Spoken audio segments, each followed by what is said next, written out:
পরম করুণাময় ও দয়ালু আল্লাহর নামে শুরু করছি। সূরা আরাফ। বাংলা অর্থ। আয়াত সংখ্যা 140। বললেন, আল্লাহ ছাড়া অন্য কোনো ইলাহ কি খুঁজব? তিনি তো আমাদেরকে বিশ্বের ওপর শ্রেষ্ঠত্ব দিয়েছেন।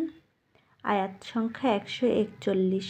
আর যখন তোমাদেরকে আমি ফেরাউনীদের হাত থেকে রক্ষা করেছি, যারা তোমাদেরকে কঠিন শাস্তি দিত, তোমাদের পুত্র সন্তান হত্যা করে নারীদের জীবিত রাখত, আর তাতে ছিল তোমাদের রবের পক্ষ থেকে তোমাদের জন্য বড় পরীক্ষা। আয়াত সংখ্যা 142। আর আমি মূসাকে 30 রাত্রের ওয়াদা দিলাম আর 10 দ্বারা পূর্ণ করলাম। এভাবে তার রবের পুরা সময় 40 রাত পূর্ণ হয়। আর মূসা তার ভাই হারুনকে বললেন, তুমি আমার জাতির মধ্যে আমার প্রতিনিধিত্ব করে সংশোধন করবে এবং বিপর্যয়কারীদের পথ অনুসরণ করবে না। আয়াত সংখ্যা 143। যখন মূসা নির্ধারিত সময়ে হাজির হলেন, তখন রবের কথা বললেন। মূসা বললেন, হে রব, দর্শন দিন, যেন আপনাকেই দেখতে পাই। বললেন, আমাকে দেখতে পাবে না, তবে পাহাড়ের দিকে তাকাও, ওটা স্বস্থানে স্থির থাকলে দেখতে পাবে। যখন রব পাহাড়ে তার জ্যোতি প্রকাশ করলেন, তখন তা চূর্ণ হয়ে গেল আর মূসা বেহুশ হয়ে গেলেন। তার জ্ঞান ফিরলে বললেন, তোমারই পবিত্রতা তোমারই কাছে তওবা করলাম আর আমি প্রথম মুমিন। আয়াত সংখ্যা 144। বললেন, হে মূসা, আমি তোমাকে মানুষের মধ্যে মর্যাদা দিয়েছি রিসালাত ও বাক্য দ্বারা, সুতরাং যা তোমাকে দিয়েছি তা গ্রহণ করো আর কৃতজ্ঞ হও। আয়াত সংখ্যা 145। আর আমি লিখে দিয়েছি তার জন্য কয়েকটি ফলকে, সর্বপ্রকার উপদেশ ও বিবরণ।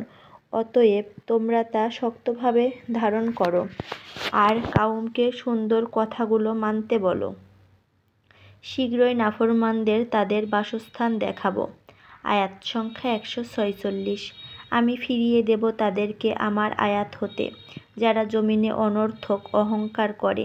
আমার প্রত্যেকটি নিদর্শন যদি তারা দেখেও তবুও তাতে তারা ঈমান আনবে না, আর যদি তারা সৎপথ দেখতে পায় তবুও তারা তা গ্রহণ করবে না।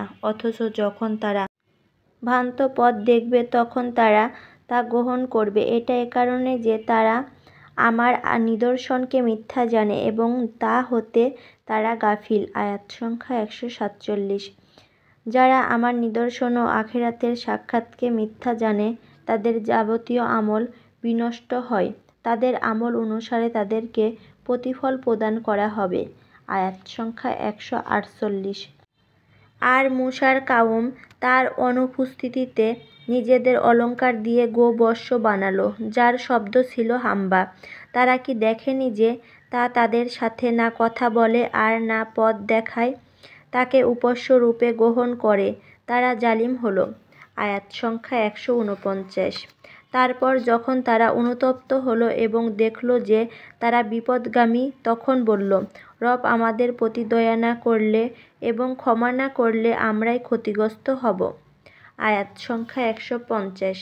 তারপর যখন মূসা ক্ষুব্ধ হয়ে জাতির নিকট প্রত্যাবর্তন করলেন, তখন তিনি বললেন, তোমরা আমার পরে কতই না নিকৃষ্ট প্রতিনিধিত্ব করেছ। রবের নির্দেশের পূর্বেই কেন তাড়াহুড়া করলে? ফলকগুলো ফেলে দিয়ে আপন ভাইয়ের মাথা ও চুল ধরে টেনে আনলেন।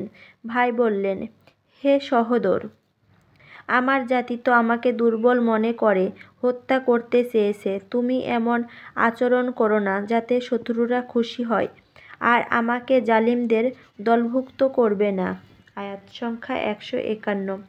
বললেন, হে আমার রব, আমাকে ও আমার ভাইকে মাফ করুন এবং আপনার রহমতে দাখিল করুন। আপনি সর্বশ্রেষ্ঠ দয়ালু। আয়াত সংখ্যা 152। নিশ্চয় যারা গোবর্ষকে উপাস্য রূপে গ্রহণ করেছে, পার্থিব জীবনে তাদের ওপর রবের পক্ষ থেকে ক্রোধ ও লাঞ্ছনা আপতিত হবে, আর আমি মিথ্যাবাদীদের প্রতিফল এভাবেই দিয়ে থাকি। আয়াত সংখ্যা 153। আর যারা খারাপ কাজ করার পর তওবা করে এবং ঈমান আনে তবে নিশ্চয়ই সেই তওবার পর আপনার রব পরম ক্ষমাশীল পরম দয়ালু। আয়াত সংখ্যা 154। তারপর যখন মূসার ক্রোধ প্রশমিত হল তখন তিনি ফলকগুলো তুলে নিলেন আর ওর বিষয়বস্তুর মধ্যে হিদায়াত ও রহমত ছিল তাদের জন্য যারা স্বীয় প্রতিপালককে ভয় করে।